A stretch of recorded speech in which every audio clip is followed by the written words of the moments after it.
adalah tanaman cabai di belakang rumah kita. Jadi kalau sahabat-sahabat mau bertani, manfaatkan lahan di sekitar rumah ini bisa nih. Pohon-pohonnya lumayan subur nih, sampai tingginya itu melebihi tingginya saya ya. Ini hampir 2 meter ini tingginya, dan ini sudah mulai berbuah, itu sudah mulai kelihatan buah-buahnya. Yuk kita ikuti cek-cek kebun kita di sore hari ini. Asiknya berkebun di dekat rumah ini seperti ini. Kita bisa mengecek kapan saja di saat kita lagi senggang waktunya. Ini udah mulai berbuah, dan tadi juga udah mulai yang dipanen beberapa. Ini lihat pohon cabenya, ini sangat mengasihkan sekali nih teman-teman. Ini pohon cabenya sangat-sangat menyenangkan sekali nih, pohonnya tinggi sekali, lebat-lebat. Nih udah mulai kelihatan buahnya sahabat, nih buahnya udah mulai banyak sekali. Nih, kita lihat, coba lihat ke dalam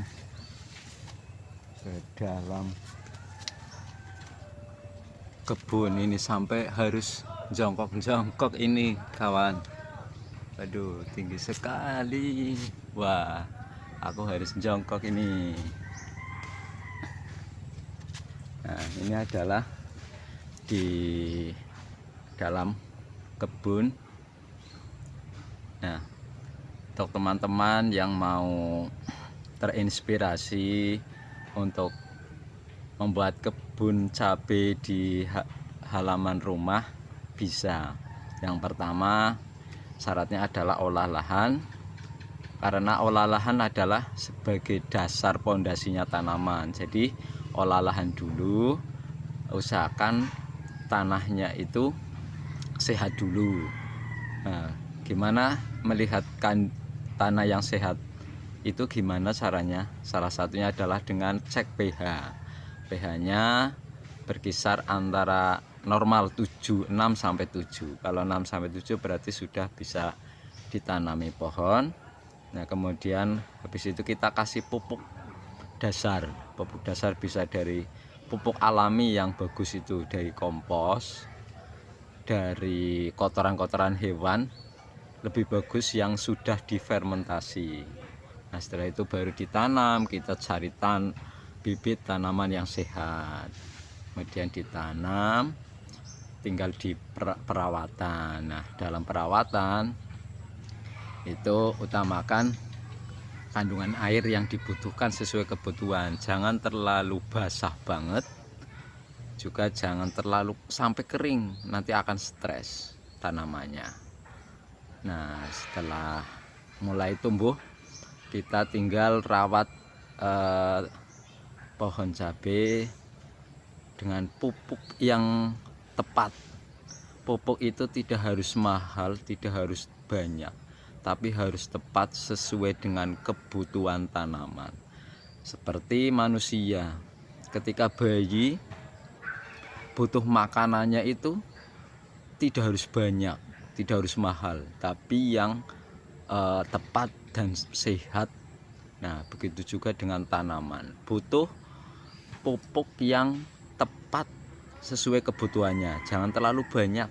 Saatnya butuh pupuk, kita kasih pupuk sesuai kebutuhannya. Jangan seperti misalkan kayak anak-anak dikasih makan sepiring, itu akan malah bukannya sehat, malah menjadikan penyakit. Nah, itu salah satu kunci utama keberhasilan tanaman subur itu adalah dipupuk. Nah, pupuk kandungan yang dibutuhkan oleh tanaman itu apa? Nah, saat tanaman itu kecil, itu yang dibutuhkan adalah fosfor. Jadi kita harus kasih pupuk yang mengandung fosfor tinggi, dan kali fosfor kemudian nitrogen tapi sedikit, dan juga kalium tapi sedikit dulu. Nah nanti kalau sudah mulai membesar seperti ini, yaitu masa-masa generatif, itu baru kita kasih pupuk yang banyak mengandung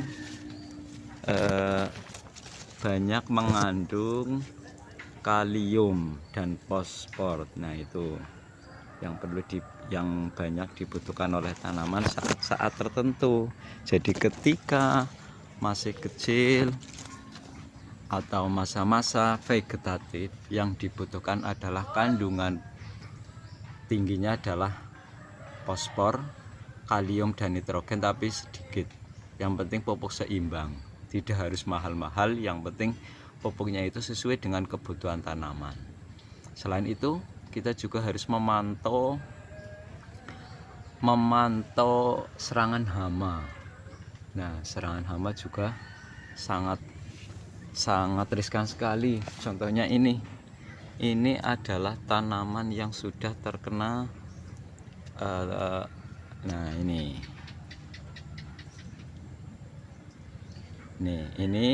cabai yang terkena sengatan lalat buah. Ini makanya cabainya akan gagal menua. Ini juga sebagai salah satu yang harus diantisipasi. Kemudian ini ada selain hama juga jamur. Nih daun yang terkena jamur itu, nah contohnya ini adalah contoh daun menguning karena jamur. Di sini tanda-tandanya ini seperti bercak-bercak coklat. Nah ini adalah karena terkena jamur. Nah sehingga ini harus diantisipasi, harus disemprot dengan yang mengandung ini fungisida. Dengan fungisida kalau saya biasanya pakai ini Amistartop dan lainnya. Nanti hari ini juga sore ini akan kita semprot karena ini sudah beberapa daunnya yang menguning. Jadi ini jadwalnya penyemprotan fungisida. Nah ini jangan sampai kalau sudah terkena kuning kayak gini kok dibiarkan berlarut-larut, nanti akan menyerang dan menyebar ke beberapa daun yang masih sehat. Nah kita akan melakukan penyemprotan dengan fungisida, nanti bisa dicek di video berikutnya. Nih ini adalah tanaman kita yang alhamdulillah sudah sangat subur dan tinggal menanti hari panen tiba. Oke sedulur pecinta tanaman, pecinta bertani, petani muda, terima kasih sudah mau menonton sampai selesai. Jangan lupa like, subscribe, dan tinggalkan komentar biar tambah semangat dalam menghasilkan karya-karya dalam dunia pertanian. Saling berbagi, saling sharing, semoga bermanfaat. Terima kasih. Assalamualaikum, salam sahabat petani muda, salam berkarya.